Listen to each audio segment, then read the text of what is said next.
అవసరమైతే మంత్రుల ఎమ్మెల్యేల పూట ఉపాసం పండుకుందాం, ఓ నెల జీతం తీసుకోకపోయినా సరే ఆ పిల్లలకు చదువుకోవడానికి అన్ని వసతులు ఏర్పాటు చేయాలనేదే మా ప్రభుత్వం యొక్క లక్ష్యం. ఎందుకంటే చదువే మనల్ని అభివృద్ధి పదం వైపు నడిపిస్తుంది.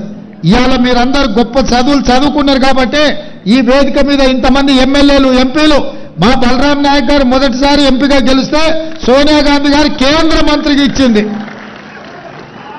ఇట్లాంటి అవకాశం ఎప్పుడన్నా వచ్చిందా మీరు ఆలోచన చేయండి.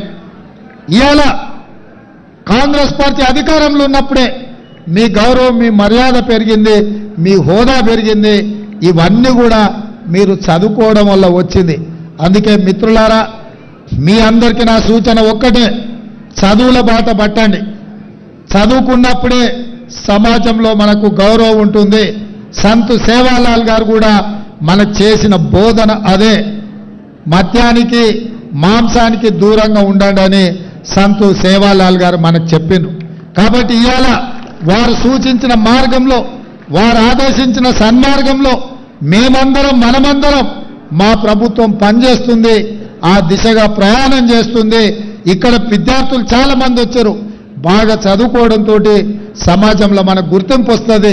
తప్పకుండా మీ చదువులకు, మీ అభ్యున్నతికి, మీ అభివృద్ధికి ఈ ప్రభుత్వం 100% తోడ్పాటును అందిస్తుంది.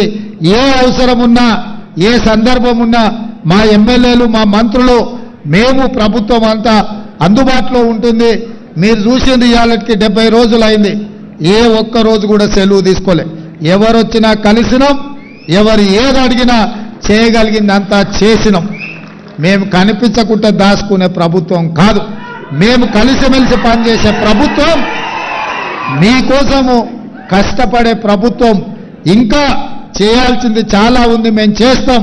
రాబోయే పార్లమెంట్ ఎన్నికల్లో కూడా మీ ఆశీర్వాదం ఉండాలి, మీరు అండగా నిలబడాలి, మాకు శక్తినివ్వండి, మిమ్మల్ని అభివృద్ధి పదం వైపు నడిపిస్తాం. రేపు ఏ అవకాశాలు మన లంబాడ సోదరులకు పార్టీ అవకాశం ఇచ్చినా వాళ్ళని గెలిపించుకోవాల్సిందిగా టికెట్ ఇచ్చిన ఆయన దగ్గర నగదు ఉండకపోవచ్చు, కానీ మా రాములు నాయక్ లాంటి దగ్గర నగదు సాధనే ఉంది. అందుకే ఇక్కడ ఉన్నాడా, వీళ్ళందరూ కూడా ఎవరికైనా టికెట్ ఇచ్చినా, పార్టీలు అవకాశం ఇచ్చినా పని చేయడమే కాకుండా 10 రూపాయలు సాయం కూడా చేయండి. ఎందుకంటే సేట్లు చాలా మంది ఉన్నారు, నాకు తెలుసు. మా కొడంగల్, తాండూరు నుంచి బొంబాయి, పూనా పోయి 100,000 కోట్లు సంపాదించుకున్న లంబాడి సోదరులు నాకు తెలుసు. వాళ్ళందరూ కూడా మీరు చట్టసభలకు పంపించినప్పుడే మీ తరఫున వాళ్ళు కొట్లాడతారు, మీ తరఫున వాళ్ళు మాట్లాడతారు. వాళ్ళకు పార్టీ అవకాశం కల్పిస్తుంది, వాళ్ళని గెలిపించుకునే బాధ్యత మీది అని తెలియజేస్తూ మీ అందరి దగ్గర సెలవు తీసుకుంటున్న మిత్రులారా. దయచేసి అందరూ ఒక 5 నిమిషాలు కూర్చోవాలి, తర్వాత కూడా కార్యక్రమం చాలా కొనసాగుతుంది. ఇప్పుడు ఆంధ్రప్రదేశ్ సీఎం గారు ఒక 4 సన్మానిస్తారు. కేతావత్ సోమనాయక్ గారు పద్మశ్రీ అవార్డు ప్రకటించి